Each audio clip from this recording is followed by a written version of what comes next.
listen to my advice. If you're married and you think you're happily married and your husband starts to cheat on you, he's a piece of shit. Or look at him as a piece of shit and get out of it. Get out of that marriage. No, I couldn't do that. Couldn't walk away. Didn't you have an affair early on in the relationship or when you were... Yeah, but I don't think Andy ever knew about that. He did say he knew about it. He did? Yes, he would confess to him. Oh. He says he didn't stray from the marriage until you told him you had already strayed. Oh, that's not true. I don't think. But what happened? You had an affair? I had a very brief affair with a very attractive Irish man. And, there's just nothing. There's nothing. In terms of, I would never broken up a marriage for it. There's nothing. There's nothing. It was like a kiss in a cathedral. Here were two people who had it all, but I don't think they ever found happiness. Lexi got caught in the middle of it. She was so confused and so angry herself. I grew up in a very uncomfortable house. I learned to suppress most of my emotions. Martha didn't have that great joy in her marriage and raising a child. And that was just the missing link. You'd hear arguments with the staff. She wanted something done a particular way. Very much of a perfectionist. The strong hand of their father. The baton was passed to Martha. People felt abused by her. She got such wrong ideas about success. She has a great white shark. You could get bit. She would shake people down. She was ruthless. In the business world, that's a great trade for a man. But, for a woman, she was a bitch. You know the story of how she was discovered. She was catering a book party for Andy. It was quite an extraordinary event. All the waiters and waitresses were dressed as fairies. Another publisher said you should do an entertaining book. I said to myself, catering is very ephemeral. You work so hard to get a beautiful celebration and then it's gone. But if you write a book that's well liked, that is forever. At first, my publisher wanted it to be a book that was in black and white with some pictures and recipes, more a cookbook than anything else. The first thing she did was make it pretty clear that this was going to be her book, and if we didn't want to do it the way she wanted to do it, she wasn't interested in working with us. I wanted it to be an illustrated, all-colored photographs of food and ideas. A book that anybody could pick up and learn how to have an interest in celebration. I grew up in a large family that always had guests. I loved the ease with which my mother added extra places, a big platter of vegetables, a special pie, flowers to the family table to create a special occasion. So ambitious. Entertaining was about so much. It wasn't just about food. It was visionary. I wanted to provide education and information and inspiration, not too expensive, not too lavish, just common enough so that the lady in the diner serving the coffee could go home and make the same thing at her house that my friends in Greenwich and their big mansions could make. It was all the same. Martha tried to show everyday women that they could bring beauty to their homes. I was the audience. That was the secret. Everybody was reading that book, and they knew it. That authenticity was so important. They knew I was the same person. I cleaned my own house, I raised my own child, I had my husband, I had my garden. The personal story meant a lot to the reader. She was the first woman that saw the marketability of her personal life. Martha was the first influencer. She's one of the story from Taylor extraordinaire. I gotta tell you, this book I spent 3 hours just looking at. When it comes to entertaining, she literally wrote the book. So would you like to snow me? Would you like to stuff as Snoopy? Martha was getting a lot of attention. She was blonde and beautiful. She was the package. And Brown was signing her for 4 books, so she was off and running. She had 1 year forward. She signed one of my books perfectly perfect. Everything she was going to do would be perfectly perfect. And I think in a way it ruined her life, because she's not perfectly perfect. I was spending all that time doing all that stuff and not really concentrating on my life. It sounds like you're expressing regret. Well, what is more important, a marriage or a career? I don't know. Andy was extremely busy in his publishing business, and when he was around, it was always strained. She was critical of him in terms of what he'd be wearing or how he said something. Andy handled her business arrangements over the years. They were much more like colleagues than partners in life. They were in different universes, and when Martha wanted Andy to be present in her universe, he wasn't eager to be there. There was greater and greater friction between them. And then there were rumors floating around that Andy had some sort of involvement with the girl who was doing the flower arrangements at Turkey Hill Farm. Martha was picking up on everything and getting more and more upset. She would be frantic. Migraines and sleeplessness. At one point she showed me where she tore her hair out of her own head. She was mean to her staff. She had lost control of Andy. And so she was making everybody pay. Robin worked for me, and she had lost her apartment or something, and I said, okay, move into the bar in the lower 2 acres. We had a little apartment down there. And when I was traveling, Andy started up with her. It was like I put out a snack for Andy. Did you confront her? I did, I'm sure I did. I kicked her out immediately. And what the hell are you doing? Andy betrayed me. Right on our property. Not nice. Well, great wonder stories with us today. She's a contributing editor, a house beautiful and wedding expert. I mean, this woman, you know weddings. I think I did. She was promoting the weddings book. I remember just thinking that was a horrible compliment. It's hard for me personally to talk about it. Some people revel in this. Self-pity, etc., etc. I just don't.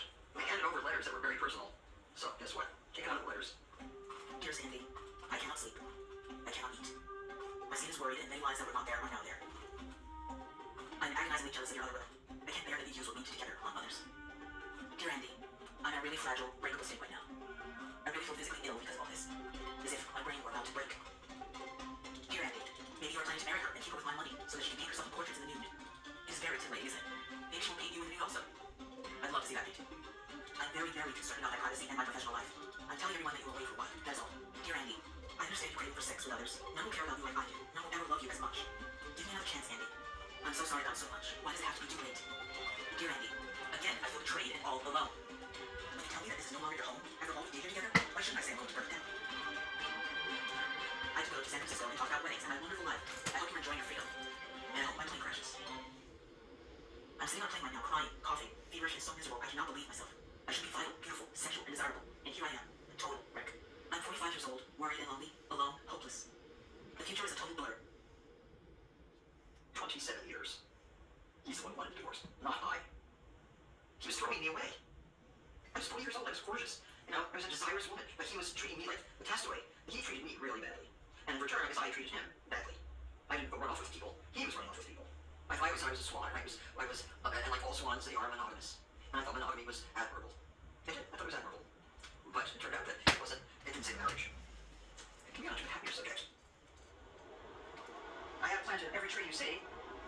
All of these I planted. Several thousand. Hello. We use fallen trees for supports underneath. All the trees are getting put away for the winter. The garden is a beautiful place for me because I like to get things done. So you don't put the soil like this. This hasn't been trimmed. You really clean it and put some earth here. Give it a chance to grow some new stuff, okay? So this can be trimmed all the way around. It'll grow again. That's the whole idea. Putting things away, ready to be put away. I never look the other way. Okay, guys, this on. Do not break these pots. Do not break pots. We're gonna look at the foundation and then it's good. I look at the problem. Look at it, try to solve it.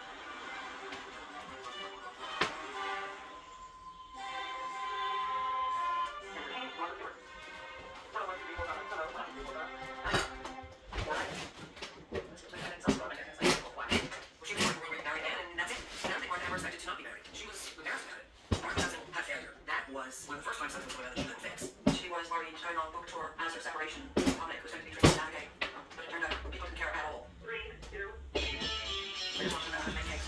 Women across the world are lining up to meet this hostess with the hostess. This woman who has truly sold herself to the American public as the queen of perfection. After that, but I really lost myself in work. The ideas for the future. And hopefully I have them. I've just been a miserable husband household, but I let that happen to myself. And I'm so happy. And it started with Kmart. Now Martha Stewart is bringing her high-class style to middle-class shoppers at Kmart. Martha Stewart cheese, bedding, dishes, linens, everything for your home. Kmart was believed to be so low end, but Martha was very prescient in realizing having a partnership with a mass market retailer would really be amazing.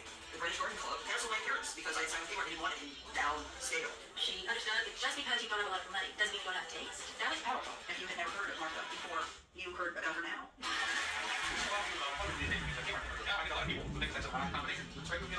Everybody shops at Kmart, and there's about 77 million people a month shopping there. Is that right? 77 million people. Yes, and they want real things. And I'm trying to get really gorgeous things in this world. What are you doing in Kmart? During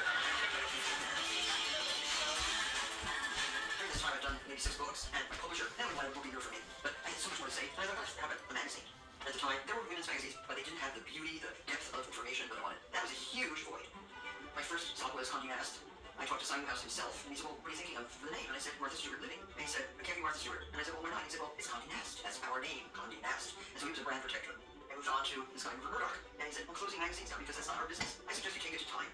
Time is very much a man's world. They did not get it at all. I said, living is a subject that can be covered over and over and over again for years to come. Living is limitless. I said, well, if you really mean that, maybe this is a good idea. We wanted to be the modern woman's magazine.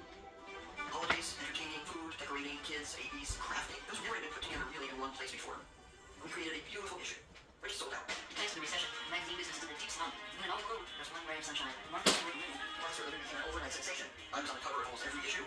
We became one of the most successful startup magazines ever. Please welcome Martha Stewart. At that time, women make huge numbers to say, I don't want to be a housewife. I want to have a job. I want to have power. But she realized that a lot of women in the work world, they retain it in the house. Martha said, you can be this artist. You know, right?